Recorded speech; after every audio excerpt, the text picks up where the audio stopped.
मुंडा जयपाल सिंह मुंडा से होते हुए जंजिया मामा और शहीद वीर नारायण सिंह जी को याद करना हूं, तो इसका मतलब ऐसा लगता है कि किसी वृक्ष पर पत्ते अपनी जड़ों को याद कर रहे हैं। अगर हमारी जड़ें इतनी गहरी न होती तो आज हमारे टहनियों के पत्ते इन जालिमों की आंखों में कब के उड़ गए होते, मगर आज भी हम खड़े हैं क्योंकि हमारे पुरखे बहुत गहरी जड़ों वाले थे, इसलिए हम उन्हें याद करते हैं।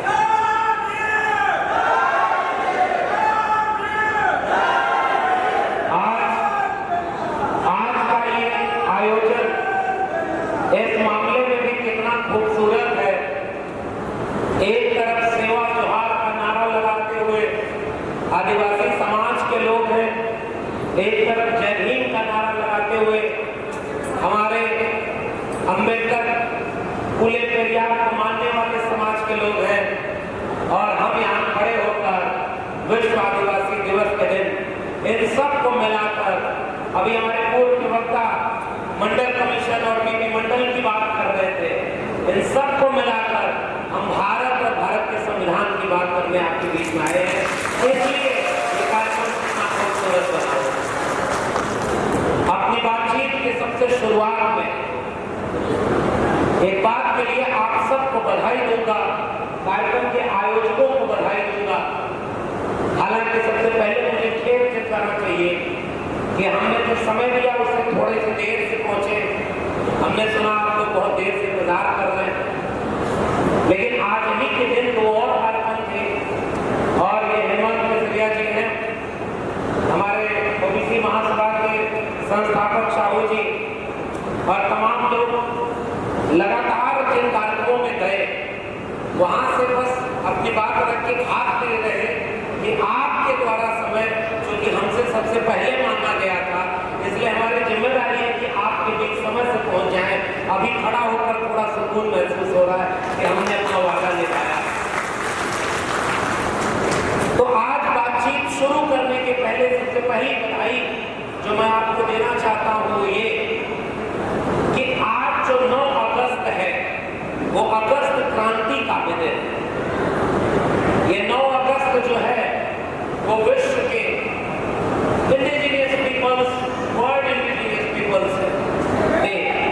इसका मतलब ये कि ये उत्सव का, खुशी मनाने का, अपनी विरासत को क्लेम करके अपनी विरासत पर गर्व करने का है।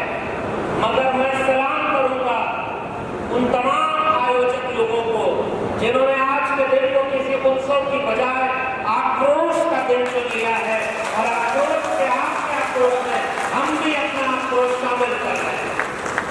आक्रोश इस बात का कि जो इस मुल्क के सबसे मूल निवासी लोग हैं, सबसे आदिवासी लोग हैं, मैं अपने पुरखा जयपाल सिंह मुंडा को याद कर रहा हूं, जब संविधान सभा की बैठक में खड़े होकर हमारे पुरखे ने कहा कि ये लोकतंत्र का पाठ आप हमें न सिखाएं, हम लोकतंत्र के वारिस, सिंधु घाटी सभ्यता के वारिस हैं, आपको हमसे लोकतंत्र सीखना चाहिए, आप हमें लोकतंत्र मत सिखाइए।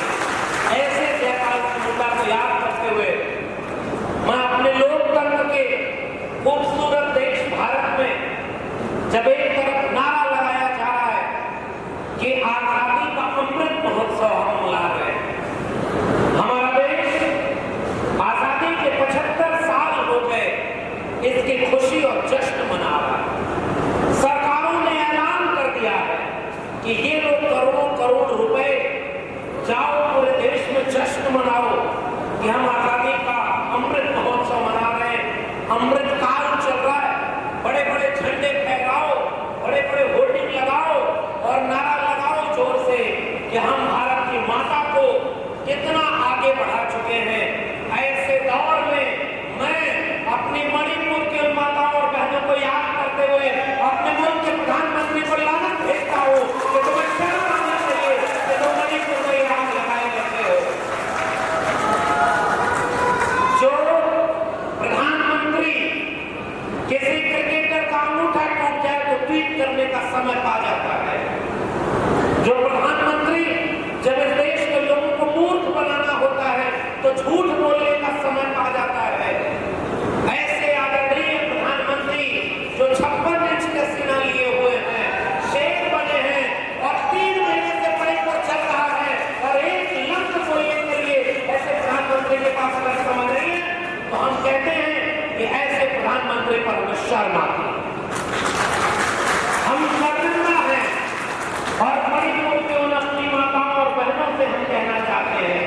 कि हाँ, हम शर्मिंदा हैं कि हमने जिस दिन वो वीडियो देखी उस रात हमें नींद नहीं आई।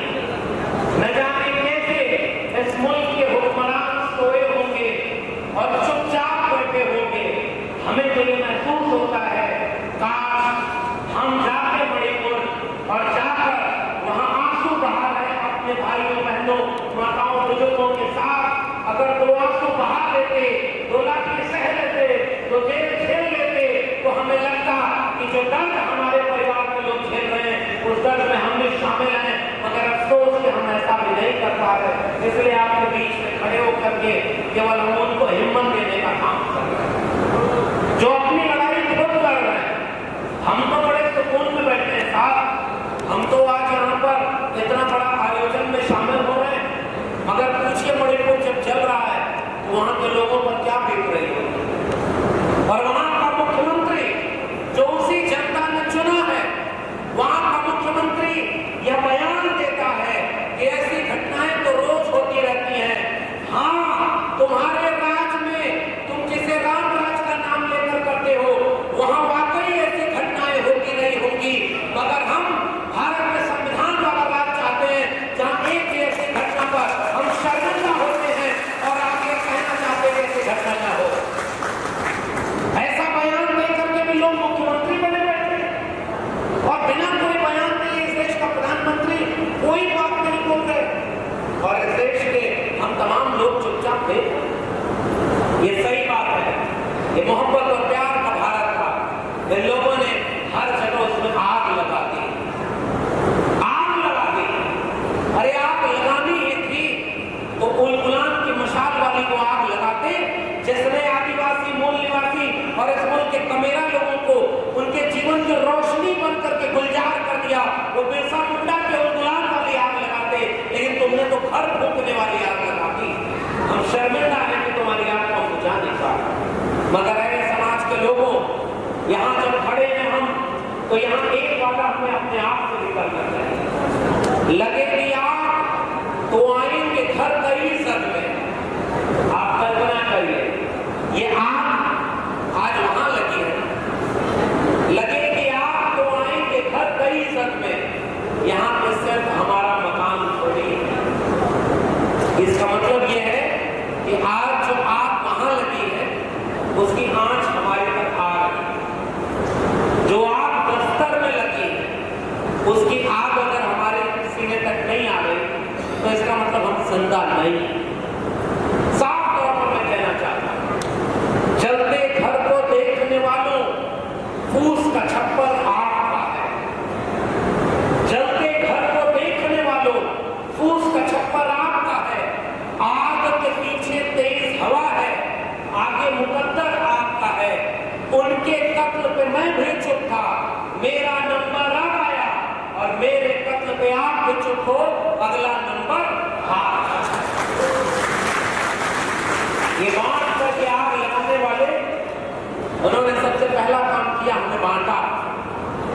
मगर आदिवासी समाज के इस कार्यक्रम में आकर के एक बात अपने दिल की मैं कहना चाहता हूं। मन की बात नहीं करूंगा, दिल की बात करूंगा, क्योंकि मन की बात करने के लिए झूठा होना पड़ता है। भाई मन की बात वो करे जो सके, झूठ बोल सके। आप समझ रहे हैं मैं किसकी बात कर रहा हूं? इस देश में नहीं, अगर किसी बच्चों के एग्जाम में क्वेश्चन आ जाए कि दुनिया का सबसे बड़ा झूठा नेता कौन था, किस देश का था, सबसे बड़ा झूठा नेता कौन था? अरे भाई, आप इस देश के प्रधानमंत्री हो, आप कह रहे हो कि हमने हर साल इतने एम्स खोल दिए, इतने मेडिकल खोल दिए, इतनी यूनिवर्सिटी खोल दी, और कुछ ही दिन बाद आपका मंत्री कह रहा है कि नहीं साहब, जितना उन्होंने हर साल खोला है हो सकता है उतना हमने 9 साल मिला करके भी न खोला। अब बताओ झूठा कौन है भाई? मैं अगर आपका वोट लेकर के जीत जाता हूं तो आप सोचिए कि आपका 15 लाख रुपया हर अकाउंट में भिजवाऊंगा। याद है ना? कितना लाख? भूले तो नहीं है ना? 2 करोड़ रोजगार हर पूरे दुनिया देश के लोगों को दूंगा।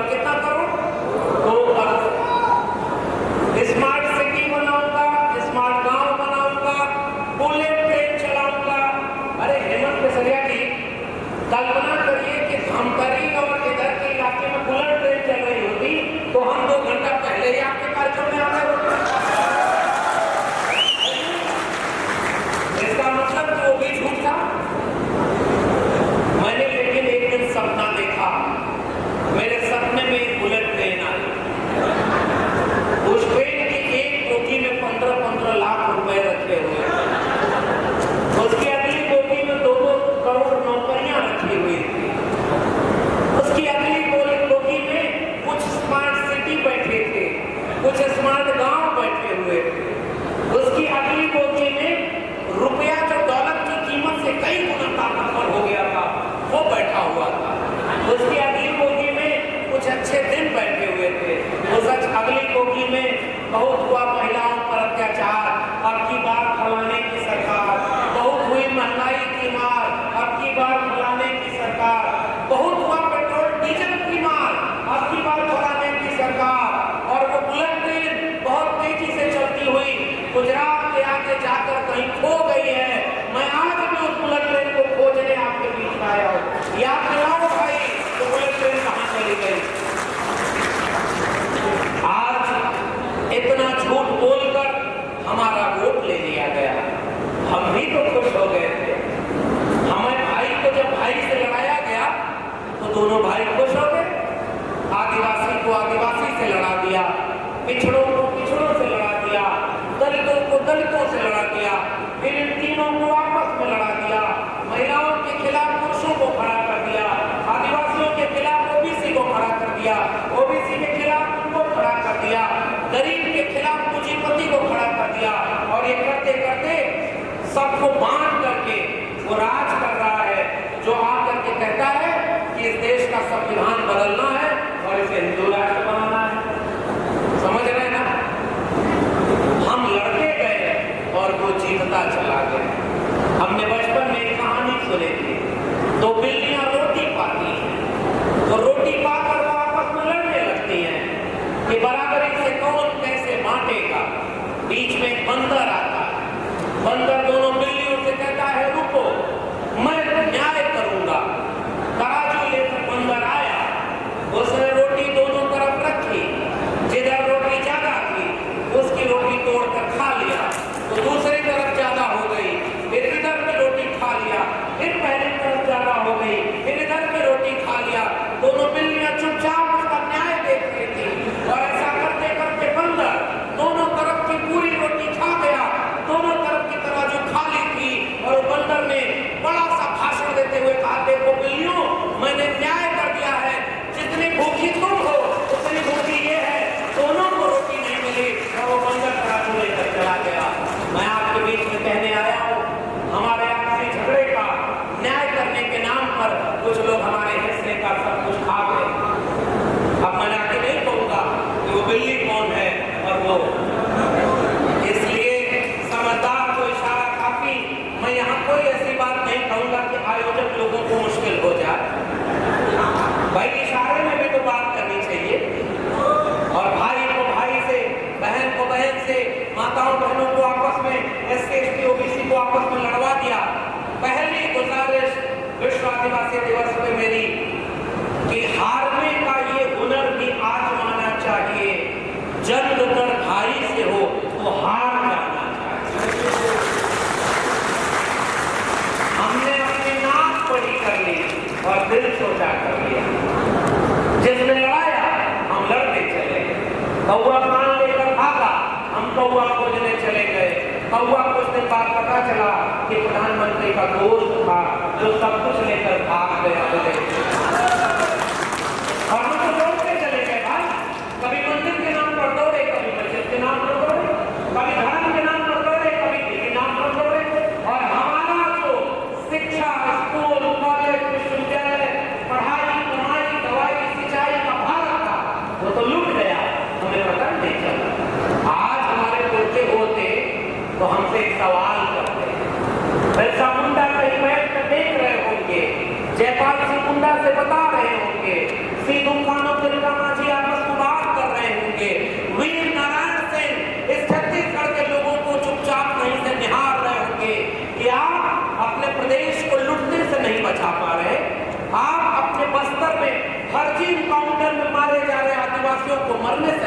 पा रहे, आप हसदेव के जंगलों को लूटने से नहीं बचा पा रहे, आप मणिपुर में अपनी बहन बेटियों को इज्जत आबरू लूटने से नहीं बचा पा रहे, फिर किस बात के आप हमारे वारिस हो? मैं तो सोचता हूँ कि हम तो ये सीना तान कर कहते हैं कि हाँ हमारे पुरखे कितने महान थे, मगर सोचो आप सब लोग 25 साल 50 साल बाद हमारे बाद की पीढ़ी जब हमारे बारे में सोचेगी तो वो ये कहेगी कि हमारे पुरखे कितने नालायक थे जो अपनी आंखों के सामने सब कुछ चुपचाप होता हुआ देख रहे हैं। ये कड़वी बात है मगर ये सच्ची बात है। इलाज करने के लिए मिठाई नहीं, कड़वी दवाई की जरूरत होती है। मिठाई से बीमारी बढ़ती है और कड़वी दवाई से इलाज ठीक होता है। इसलिए कड़वी बातें समझिए। कल्पना करिए कि बस्तर के जंगल में जिस दिन एक आदिवासी को नक्सली बताकर मारा गया, आपका समाज अगर खड़ा हो गया होता तो क्या मजाक कि किसी दूसरे के मारे जाने की नौबत आती? मैंने अपनी बड़ी बहन बस्तर की सोनी सूरी, उनका दिल्ली में इंटरव्यू लिया था। वो बोलती रही और मैं चुपचाप आंखों में आंसू को सहता रहा, उनकी दर्द की दास्तान को सुनता रहा। और ये लोग बड़ी बड़ी होर्डिंग लगाकर नारा लगाते हैं, बेटी पढ़ाओ बेटी बचाओ, भारत माता की जय। एक बात बताओ, ये मणिपुर की बहन बेटी और ये बस्तर की माएं क्या इस भारत माँ की बेटी और माएं नहीं है जिनकी आबरू को आप लूट रहे हो और चुपचाप हम ये सब होते हुए देख रहे हैं? फिर किस भारत माता की बात आप करते हैं? अगर आपकी भारत माता में बस्तर की मेरी बड़ी बहन सोनी सूरी और मेरी मणिपुर की ये बहनें शामिल नहीं है तो माफ करिए, हम आपके इस भारत माता को नहीं मानते। हम भारत का संविधान रखे, देश को खोज सकता है। इसलिए ये सब हो रहा है साहब, क्योंकि हम चुपचाप होते हुए देख रहे हैं। आज उत्सव का दिन है, आक्रोश मना लिया, लेकिन अभी हेमंत जी और तमाम लोग बता रहे थे कि छत्तीसगढ़ के लोग तो बहुत जागरूक हैं। जब से मणिपुर की बात हुई है, जब से पेशा कानून में छेड़खानी की बात हुई है, जब से वन अधिकार नियम से छेड़खानी की बात हुई है, बस्तर में लगातार आक्रोश और विरोध हो रहे हैं। अगर आप ऐसा कर रहे हैं तो मेरी हिम्मत भी आपको लग जाए। लेकिन एक बात और, आज इस सम्मेलन के बाद पूरे देश में कैसे हम एक जन आंदोलन खड़ा कर सकते हैं कि मणिपुर जैसी आग अब इस देश में दोबारा कहीं नहीं लगाई जाएगी, इसकी तैयारी करके संकल्प लेकर बाहर निकलना होगा। तब इस कार्यक्रम का कोई मतलब नहीं। वरना पेशा कानून बनाया तो भाई इस देश के आजादी की लड़ाई लड़ने वालों ने एक भरोसा तो दिया था ना हमारे पूर्वजों को कि अगर आदिवासियों का कोई गांव होगा तो गांव वालों से बिना पूछे न तो गांव में एक पत्थर लगाया जाएगा, न तो गांव से एक पत्थर निकाला जाएगा। यह हक अधिकार आपको मिला है। अनुसूची 5, अनुसूची 6, अनुच्छेद 376 66 से लेकर जाने कितने अनुच्छेद वो आपको अधिकार देते हैं, क्योंकि इस देश में बाबा साहब डॉक्टर भीमराव अम्बेडकर का संविधान बना है जो हमें हमारा हक और अधिकार देता है। और आज कुछ लोग कहते हैं कि इस संविधान को बदलना है, हिंदू राष्ट्र बनाना है, ताकि जो अधिकार संविधान ने हमें दिया उस अधिकार को छीन ले और हम चुपचाप होता हुआ देख रहे हैं। भाई ये कौन सा देश है और कौन से अधिकार की बात कर रहे हैं? पेशा कानून अगर आजादी का अमृत महोत्सव मनाने वाले देश में अगर हर राज्य और हर गांव तक लागू नहीं है तो ये कमी किसकी है? बिरसा मुंडा, जयपाल सिंह मुंडा की कमी है क्या? या शहीद वीर नारायण सिंह की कमी? अरे कमी उनकी है जो हम उनका नाम लेकर गौरव होते हैं और अपने आप सामने चुपचाप इतनी तादाद। मैं तो देखा छत्तीसगढ़ में आपकी आबादी अगर तीनों समुदाय को मिला लो तो 97% लोग बताते हैं। कितनी? 97%। 48% ओबीसी, 32% आदिवासी, 20-25% तो दलित भी होंगे, तीनों मिला लें तो 97%।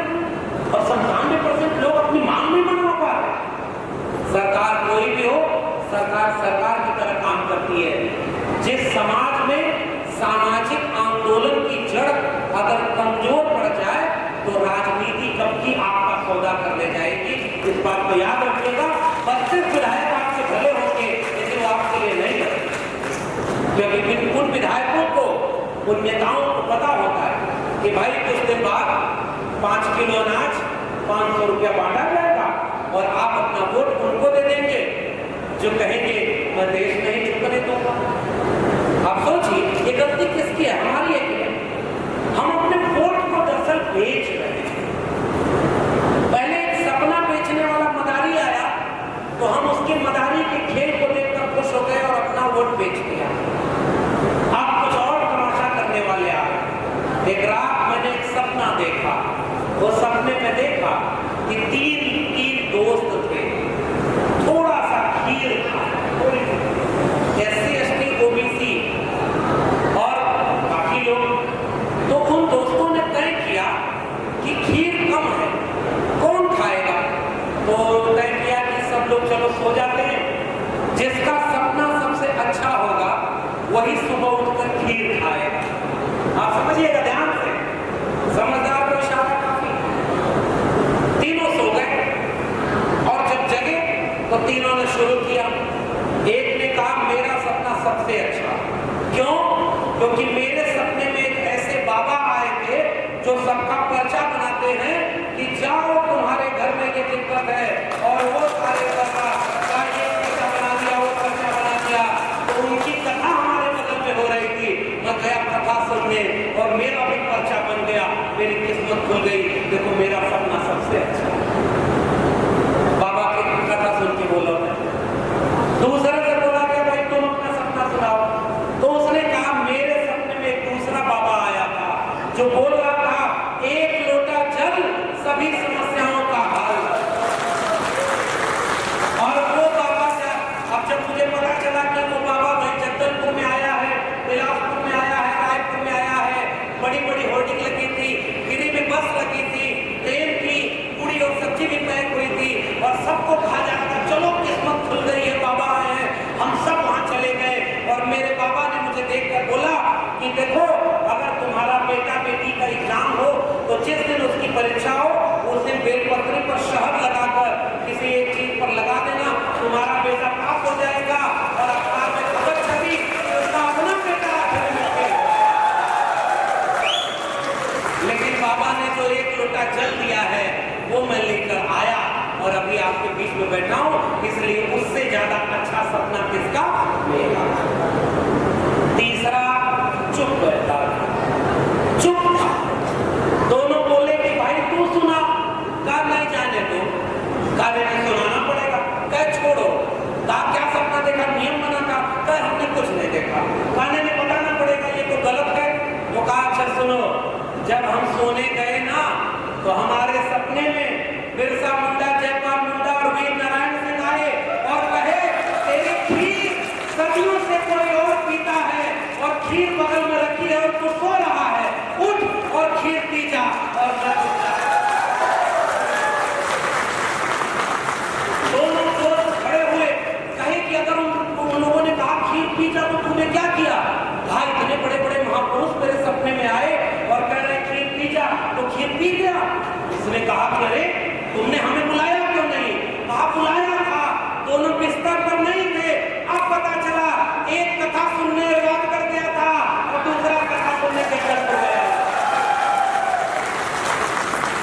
कथा सुनने वालों को कथा सुनने दीजिए, लेकिन आपके बच्चों के भविष्य की शिक्षा, रोजगार की, आपकी कमाई की, आपके पढ़ाई की, आपके सिंचाई की, आपके जल जंगल जमीन की खीर सदियों से कोई और पी रहा है, कब तक उस खीर को किसी और को पीने देंगे? उठिए और अपने हिस्से की खीर आपको पीनी होगी। आज के कार्यक्रम का ये पैगाम और वो खीर इसलिए हमें पीना होगा क्योंकि वो खीर हमारे पूर्वों की मेहनत से तैयार है। एक बात बताइए, दुनिया में प्रधानमंत्री जाते हैं, हेमंत जी यहाँ समय की दिक्कत नहीं, मेरा समय से पूरा बता दीजिए, आज मन से कुछ बात करना, बोलो ना। ये सुनना पड़ता है, कहीं ऐसा न हो कि। अब एक बात समझिए, इस देश में दुनिया के बाहर जब भारत के प्रधानमंत्री जाते हैं तो कहते हैं कि हम युद्ध के देश से नहीं बुद्ध के देश से आए, कहते हैं ना। और भारत में आकर बुद्ध के खिलाफ युद्ध छेड़ते हैं।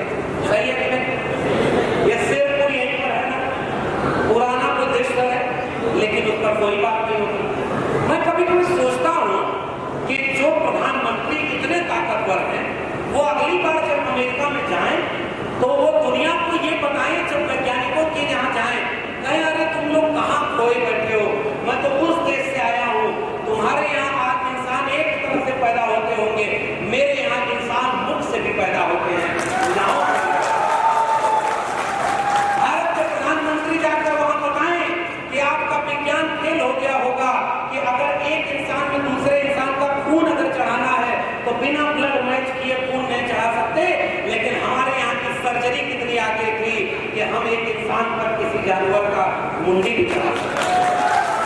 मैं अपमान किसी का कर रहा हूँ, मैं किसी आपकी कहानी में उसे याद कर रहा हूँ। अगली बार भारत के प्रधानमंत्री जाए तो वहां जहाँ से आया हो कि हेमंत जी ने अभी कथा सुना रहे थे कि बगल में फलाने एक ऋषि हैं, उनका एक जगह यहाँ पर कमंडल गिर गया था और उस कमंडल जहाँ गिरा वहीं से नदी निकल गई, उस नदी का नाम है महानदी। अरे भाई, आपका कमंडल कितना बड़ा था और कितना पानी उसमें था कि जहाँ कमंडल गिर रहा है वहां पे नदी गिर गई, और कुछ गिरा होगा तो पता चला महासागर बन गया होता। हम कैसे मानिए भाई? आप आज जो कपड़ा पहने, जो माइक में बोल रहा हूं मैं, जिस स्पीकर से आप सुन रहे हैं, जिस बिजली से ये पंखे चल रहे हैं, जिन कुर्सियों पर आप बैठे हुए हैं, जो आपके हाथ में मोबाइल है, जो आपके क्या, मैं अपनी गाड़ी जब खरीद रहा था तो हर शोरूम में एक व्यक्ति बैठा होता है। उस व्यक्ति का नाम मैं नहीं लूंगा, हरकतों से आप पहचान जाए। वो एक व्यक्ति तुरंत खाली लेके आ जाता है, जजमान हम कहे जी, कहे इसकी नजर उतरवा लो, पूजा करवा लो। हमने कहा उससे क्या होगा? कहा कि इस पर जो खराब चीजें होंगी, काला ग्रहण होगा, वो सब हट जाएगा, रक्षा होगी। मैंने तुरंत पलट के एजेंसी वाले से पूछा कि तुमने गाड़ी का इंश्योरेंस किया है? तो उसने कहा हाँ। तो कहा 3 साल के इंश्योरेंस का कितना रुपया लिया? तो कहा 50,000। मैंने पलट कर इधर बोला कि मैं आपको 5,000 दे दूंगा, आप गारंटी ले लो कि अगर 1 साल में मेरी गाड़ी अगर कहीं एक्सीडेंट होती है तो सारा खर्चा आप उठाओगे। आगे समेत मैंने कोई गलत बात कही क्या? मैं तो यही कह रहा हूं, गारंटी ले लो। अगर किसी चीज को कह रहे हो तो उसकी गारंटी ले लो, हम भी आपको मान लेंगे। गारंटी नहीं लेंगे। एक गांव में गधा मर गया। क्या गधा? लेकिन किससे कहानी से बात बहुत दूर तक जाती है। गांव वाले परेशान, और फिर वैसे ही एक आदमी के पास आए, कहे हुजूर बड़ा अनर्थ हो गया, हमारे गांव वाले 4 बच्चों ने मिलकर गधा मार दिया। वो शख्स खड़े हुए, भाई ये तो बहुत बड़ा पाप है, वेदों में लिखा है कि इस पे 22 प्रकार के नरक हैं, जिसमें किसी में काटा जाएगा, सड़ाया जाएगा, तला जाएगा, भुना जाएगा। बड़ा नरक हो गया। उन गांव वालों ने कहा कि अरे इससे बचाव कैसे होगा? तो उन्होंने कहा कि हवन कराना पड़ेगा, कथा करानी पड़ेगी, 25 गांव के हमारे वाले लोगों को बुलाकर खाना खिलाना पड़ेगा। कहे कितना खर्चा आएगा? 1 लाख रुपए खर्च आएगा। और तभी गांव वालों में से एक आदमी जाकर उनके कान में बोला कि पंडित जी, जो 4 बच्चे गधा मारे हैं उसमें एक आपका बेटा संतोष भी था। वो शांत होकर बैठे। और हमारे भोजपुरी में है, छत्तीसगढ़ी और भोजपुरी थोड़ी मिलती जुलती है। उन्होंने कहा कि 2-4 लइकन में एक संतोष और गधा के मरले में कौनो न दोष। समझ गए ना? हमारे घर में बच्चे को नौकरी नहीं मिली तो वही आते हैं और कहते हैं कि जाओ, नक्षत्र ठीक नहीं है, ग्रह ठीक नहीं है, बच्चा नौकरी नहीं पाएगा। बाबा बनने का फार्मूला आज आपको दिए जा रहा। लंबी जटा बढ़ाओ, लंबा कपड़ा पहनो, बिना स्कूल में गए बड़ी बड़ी फेंको और जाओ। कहीं पर किसी आदमी के सामने कोई आए तो उसको कहो मेहनत करते हो लेकिन मेहनत के मुताबिक फल नहीं मिलता। सामने लोग कहेंगे हाँ बाबा। फिर आप कहेंगे घर में कोई बीमार है, इलाज करा रहे हो, ठीक नहीं होगा, और वो कहेंगे हाँ बाबा। आप कहेंगे कि बहुत मेहनत किया, बेटे को नौकरी नहीं मिली, तो कहेंगे बिल्कुल सही कह रहे हैं। कहा घर में कलेश होता है, बड़ी अशांति रहती है, अरे हुजूर आप तो देवता हैं। कहा जाओ हरी चटनी की बजाय लाल चटनी खाओ, दया रुकी है वही हो जाएगा, बाबा बन जाएंगे। अरे भाई, कौन घर ऐसा है जिसमें उसकी मेहनत के बराबर उसको फल मिलता है? कौन घर ऐसा है जिसमें कोई बीमार नहीं है? कौन घर ऐसा है जिसमें कोई बेरोजगार नहीं है? कौन घर ऐसा है जिसमें झगड़ा नहीं है? लेकिन मेरे घर के झगड़े को, मेरी बीमारी, मेरी लाचारी, मेरी और महंगाई को कोई बेच करके खा गया, उससे हमें दर्द मिला है। हाँ, थोड़ी देर राहत मिल जाती है, सुकून मिल जाता है। मगर मैं आपसे कहने आया, जिस दिन से इस देश का संविधान लागू हो गया है ना, ऐसे किसी पाखंड में मत जाइए। अपने जो वोट देने जिसको, उससे पूछिए मेरे बेटे को अगर शिक्षा न मिली, मेरे परिवार के लोगों को दवाई न मिली, मेरे घर में कमाई न मिली,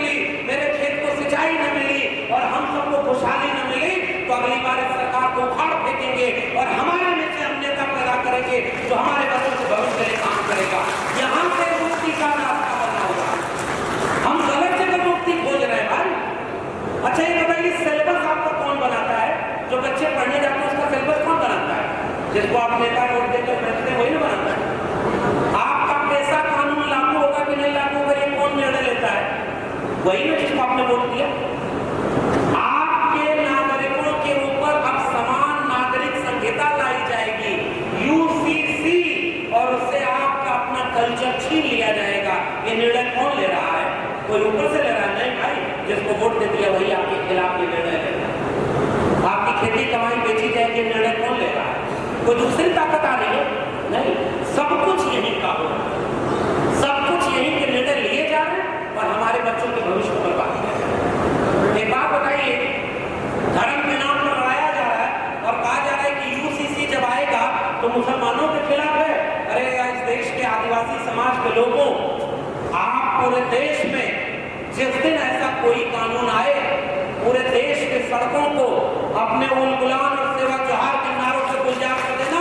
आपके पीछे कंधा मिलाकर हम सब खड़े होंगे कि आप पूरे देश में आपके संस्कृति के छेड़खानी नहीं करेंगे।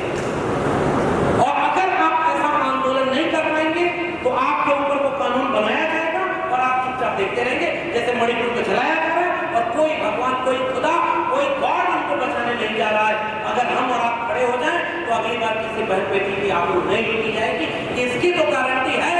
लेकिन चलो कितना भी आरती बजाओ, घंटा बजाओ, लेकिन मणिपुर की बेटियों को आप न्याय नहीं दे पाते। सीधी सी बात है, न्याय मिलेगा तो संघर्ष से मिलेगा, न्याय मिलेगा तो जागरूकता से मिलेगा, न्याय मिलेगा तो सवाल पूछने से मिलेगा, न्याय मिलेगा तो शिक्षा से मिलेगा, न्याय मिलेगा तो तब मिलेगा जब न्याय मांगने वाले ताकतवर होंगे।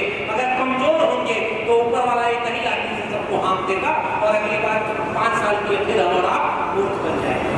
2024 नजदीक आ रहा, इशारों में ही आपको अपना पैगाम देना। न्याय भीख मांगने से नहीं मिलेगा। और जिस दिन इस देश की आम आवाम खड़ी हो जाए कि हमें हमारा हक चाहिए, हम अच्छा दूसरे का हक छीन रहे क्या? अच्छा हम ये मांग रहे क्या कि किसी और की जमीन छीन कर हमें दे दो, हम किसी और की नौकरी छीन कर हमें दे दो, किसी और की शिक्षा छीन कर हमें दे दो?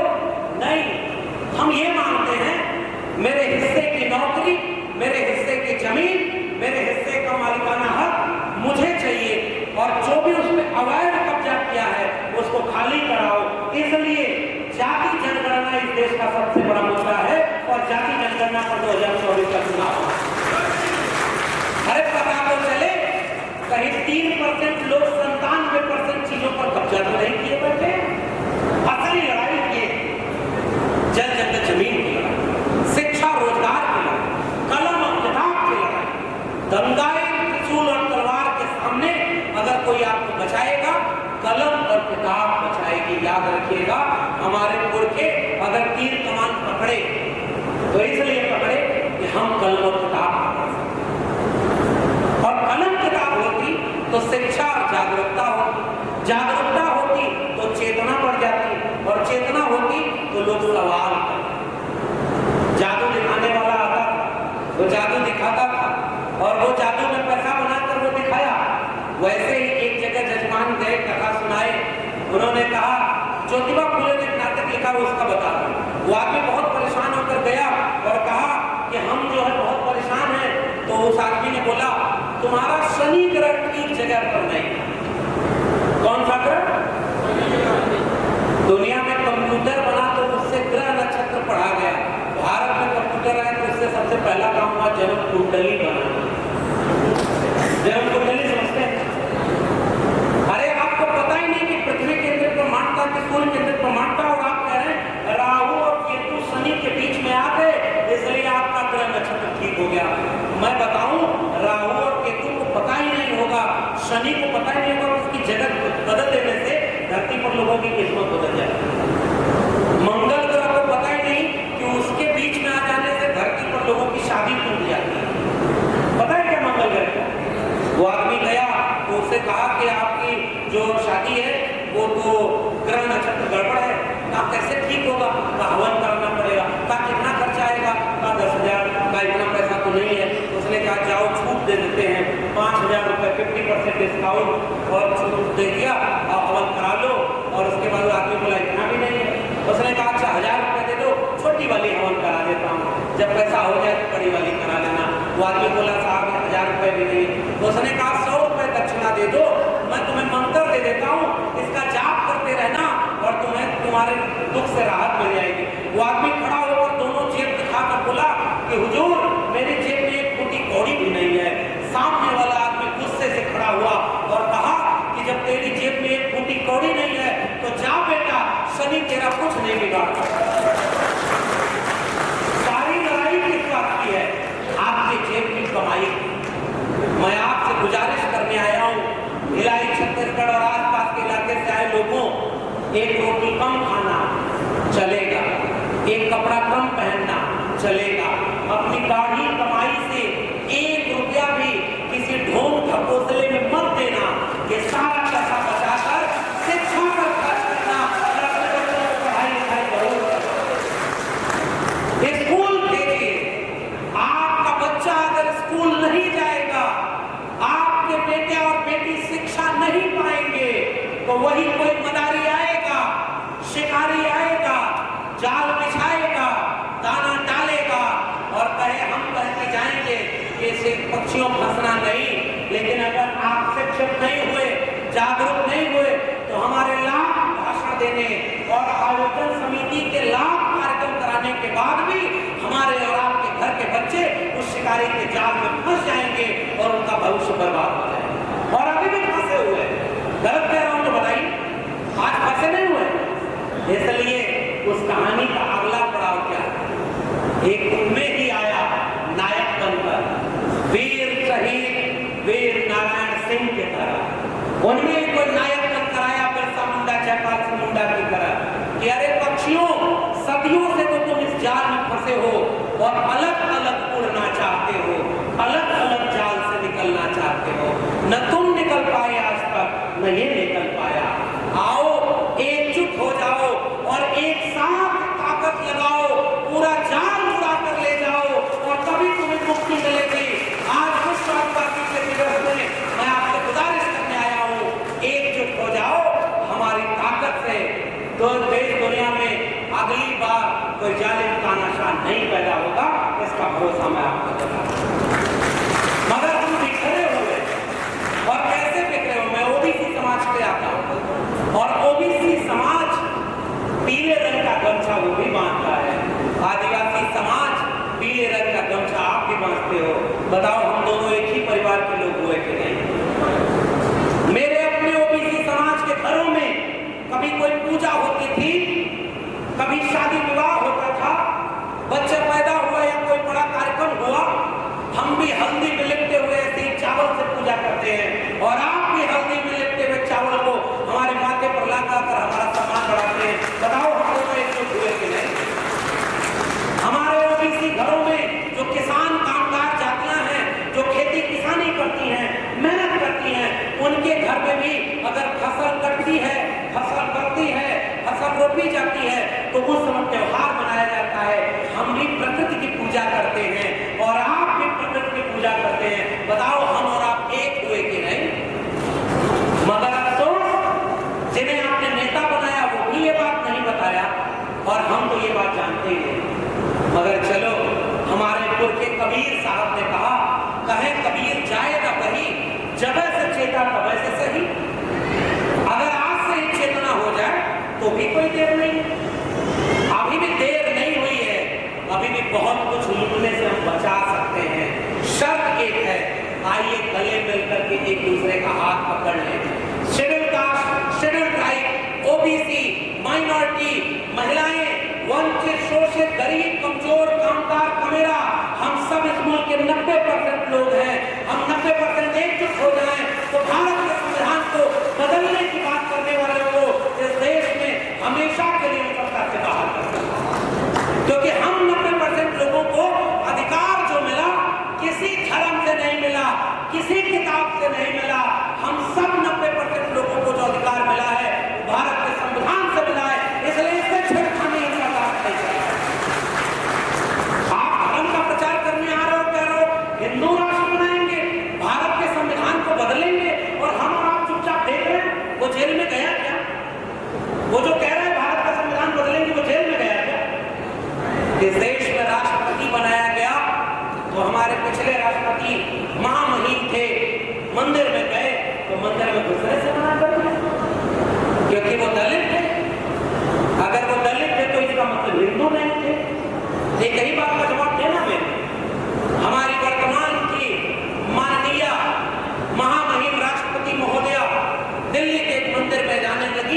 तो दूर से उनको पूजा करने दिया, उनका शुद्धि करवाया था जाकर के उनके चैम्बर में। बताओ आजाद भारत में है हिम्मत, किसी चुने हुए सबसे बड़े व्यक्ति को आप शुद्धि करा रहे हो, इसका मतलब वो पाप करके गई थी क्या कि वो आदिवासी घर में पैदा हो गई? ये अपमान आपका हुआ कि नहीं हुआ? भूल गए कि नहीं? इसलिए मैं आपसे कहने आया हूं, जिस मंदिर में घुसने नहीं दे रहे, संविधान लागू है भाई, देश के सबसे बड़े नागरिक वो हैं, सबसे सर्वोच्च पद पर बैठी हुई है, लेकिन संसद भवन जब नई बनाई जाएगी तो उसमें इस देश के पहले नागरिक को नहीं बुलाया जाएगा क्योंकि वो आदिवासी हैं। बताओ अपमान किसका हुआ? इस देश में 7.5% आरक्षण आपको मिला है। आज पता लगा कर देखो देश के केंद्रीय विश्वविद्यालयों में कितने आदिवासी प्रोफेसर हैं, पता लगाइए आप। मैंने RTI लगाई है, 99% पोस्ट आपकी खाली पड़ी, 1 या 100% पोस्ट पर आज तक आपके प्रोफेसर बने, और कुलपति तो शायद ये आदिवासी विद्यालय है ना, ये अभी मैं पत्रिका पढ़ रहा था, उसमें लिखा हुआ है अमरकंटक में एक आदिवासी इंदिरा गांधी आदिवासी विश्वविद्यालय बना है। पता चला उसका भी बड़े बड़े पदों पर कोई आदिवासी नहीं है, और उसमें रिपोर्ट लिखी हुई है कि जिस आदिवासी विश्वविद्यालय में आदिवासियों को 50% आरक्षण था, अब वो घटाकर 7.5% कर दिया है। हम चुपचाप देख रहे हैं। भाई गुनहगार कौन? पेशा कानून लागू नहीं हुआ, हम चुपचाप देख रहे हैं। बस्तर में आज भी फर्जी एनकाउंटर में हमारे लोग मारे जा रहे हैं, हम चुपचाप देख रहे हैं। जानते हैं सब क्यों होता है? क्योंकि जब आदिवासी को मारा जाता है तो शायद OBC को उतना दर्द नहीं, जब दलित को मारा जाता है तो आदिवासी को शायद उतना दर्द नहीं। किसी महिला की आबरू लूटी जाती है, किसी किसान की खेत लूटा जाता है, किसी नौजवान की नौकरी छीनी जाती है, बाकी लोगों को शायद उतना दर्द नहीं कर सकता। देश भूगोल से नहीं बनता। कश्मीर में आग लगे तो कन्याकुमारी को आंच लगे, मणिपुर जले तो दर्द गुजरात को हो। अगर ये नहीं है तो माफ करिए, हम बहुत कुछ हो सकते हैं, लेकिन आज भी एक राष्ट्र नहीं बनता। राष्ट्र होता है साझा सुख और साझा दुख। मेरे दुख में अगर आप दुखी नहीं हैं तो हम दोनों एक परिवार के नहीं हैं। मेरे सुख में आप सुखी नहीं हैं तो माफ करिए, हमें कोई फूट डाल रहे हैं।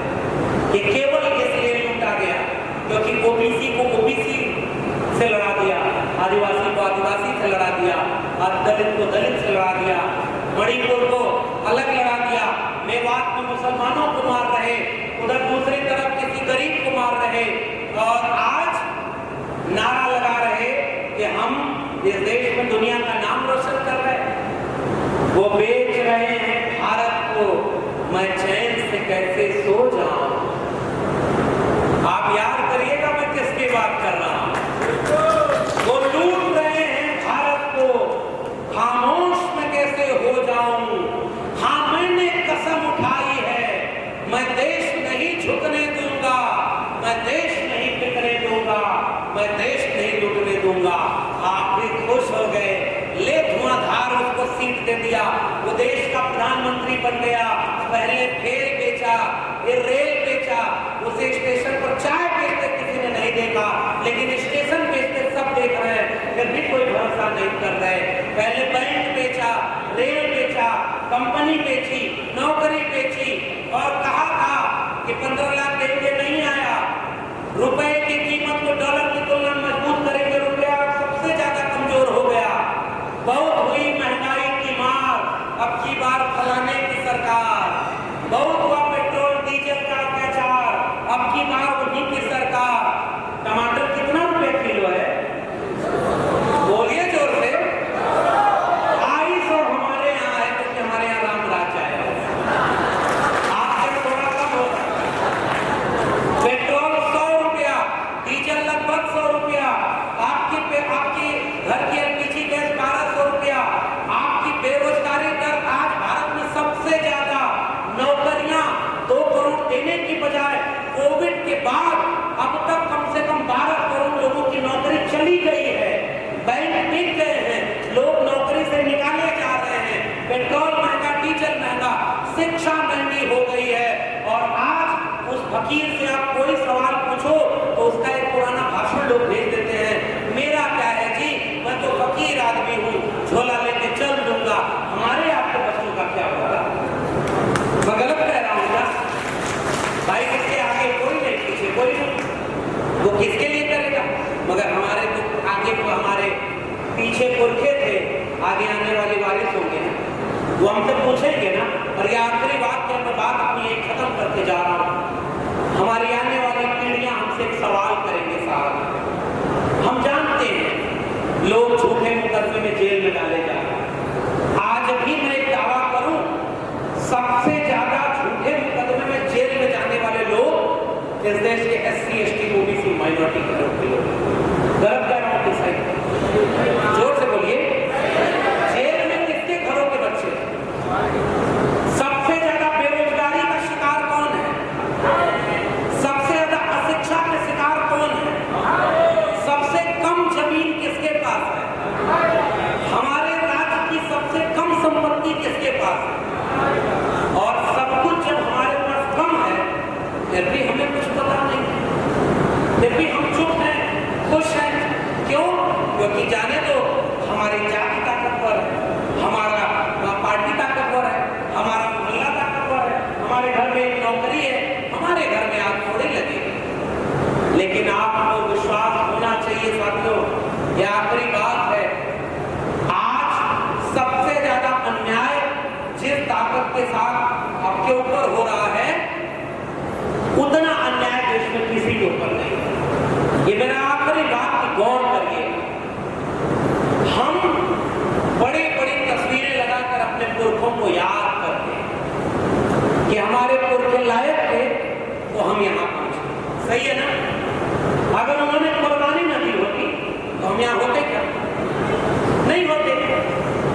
लेकिन हमारे 50 साल बाद की पीढ़ी भी हमसे पूछेगी ना, तुम जब थे तो भारत का संविधान था, तुम जब थे तो आदिवासियों को संविधान में हक मिला था, तुम जब थे तो बस्तर में आदिवासी लड़ रहा था, तुम जब थे तो बकसवा और हसदेव के जंगलों में आदिवासी अपनी जनजनक जमीन के लिए लड़ रहा था, तुम जब थे तो पेशा कानून लागू कराने के लिए आदिवासी लड़ रहा था, तुम जब थे तो UCC यानी समाज नागरिक संहिता के नाम पर हमारी संस्कृति में हमला जो हो रहा था उसके खिलाफ लोग लड़ रहे थे, तुम जब थे तो लोग शिक्षा बचाने के लिए लड़ रहे थे, तुम जब थे तो सरकारी नौकरी थी, तुम जब थे तो सरकारी जमीन थी, तुम जब थे तो सरकारी शिक्षा थी, तुम जब थे तो धन संपत्ति थी।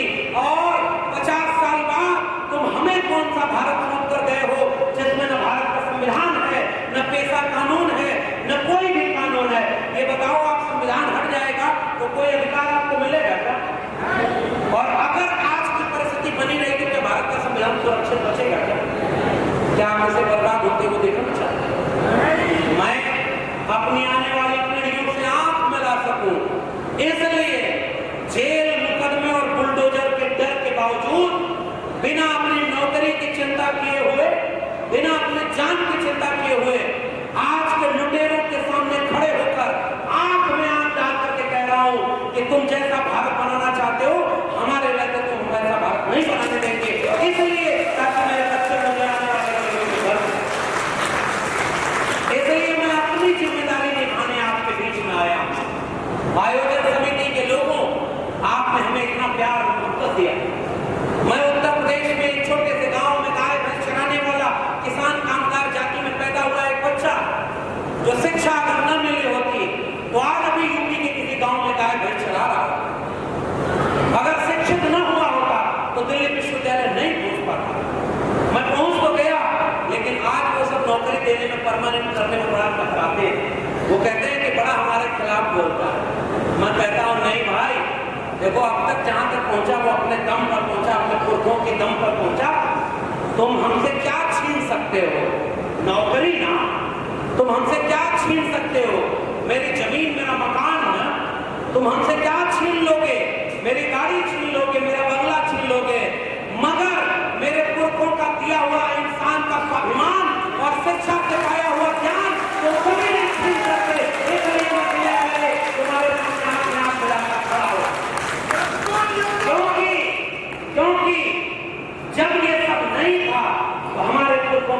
कुछ नहीं, न जमीन की, न शिक्षा की, न रोजगार का। वो आपसे श्रम करते थे और कुछ लुटेरे लोग आकर के उनके श्रम को लूट लेते थे। भारत का संविधान लागू हुआ तो हमें शिक्षा का मौका मिला, हमें शिक्षा मिली, रोजगार मिला, हमें स्वाभिमान मिला, और आज आप स्वाभिमान लूटना चाहते हैं। माफ करिए, हम ये स्वाभिमान नहीं लूटने देंगे। हम अगर अकेले भी बचे तो दिल्ली की सड़कों पर मैं आपके बीच में ये वादा करके जा रहा हूं, विश्व आदिवासी दिवस के दिन आपने हमें सम्मान दिया है, मेरी प्रकृति को मुझसे पूजा करवाई है। मुझे खुशी है कि मैं पत्तियों पर, टहनी पर लटका हुआ एक कमजोर सा पत्ता जब अपनी जड़ों के पास गया तो यहाँ से ताकत लेकर लौट रहा है। ये रोशनी जो एक दीपक से जल रही है, ये आंखों के बीच खड़ी है। बहुत तेज आत्मा चल रही है जो इस रोशनी को बुझाना चाहता है। ये जो पूजा आपने की, इसमें कोई बीच में मीडिएटर नहीं बैठा था, मगर ऐसे ही चलता रहा। हमारे और इस पूजा के बीच में कोई मीडिएटर बिठा दिया जाएगा जो हमसे यहाँ पर लूटने के लिए हमारा धन संपत्ति बैठ गया। इसलिए खतरा इस संस्कृति पर है, वापस अपनी संस्कृति पर लौटना है। आपने जो हमें सम्मान दिया वो अपने सर माथे पर मैं लेकर दिल्ली लौट रहा हूँ। मैं जानता हूँ कि वक्त बहुत खराब है, पता नहीं आगे कल क्या होने वाला है, लेकिन जब आप जैसे लोगों से ऊर्जा और हिम्मत मिलती है कि दर्द अगर मणिपुर को हो रहा है तो दवा के लिए छत्तीसगढ़ के लोग लड़ रहे हैं, ये मेरा भारत है, मैं यहाँ से हिम्मत लेकर जा रहा हूँ। मैं हिम्मत लेकर जा रहा हूँ कि मैं दिल्ली की सड़कों पर बहुत कमजोर भी कर दिया जाऊंगा, तब भी अपने पुरखे बिरसा मुंडा, जयपाल सिंह मुंडा के सपनों को, वीर नारायण सिंह के सपनों को, सीनू कानू के सपनों को, बाबा साहब डॉक्टर भीमराव अम्बेडकर के सपनों को, राम मनोहर लोहिया और विंदेश्वर प्रसाद मंडल के सपनों को, भारत के संविधान के सपनों को खत्म होने से बचाने के लिए आखिरी दम तक लड़ते रहेंगे, लड़ेंगे, जीतेंगे। जय भीम, जय मंडल, संविधान जिंदाबाद, इंकलाब जिंदाबाद।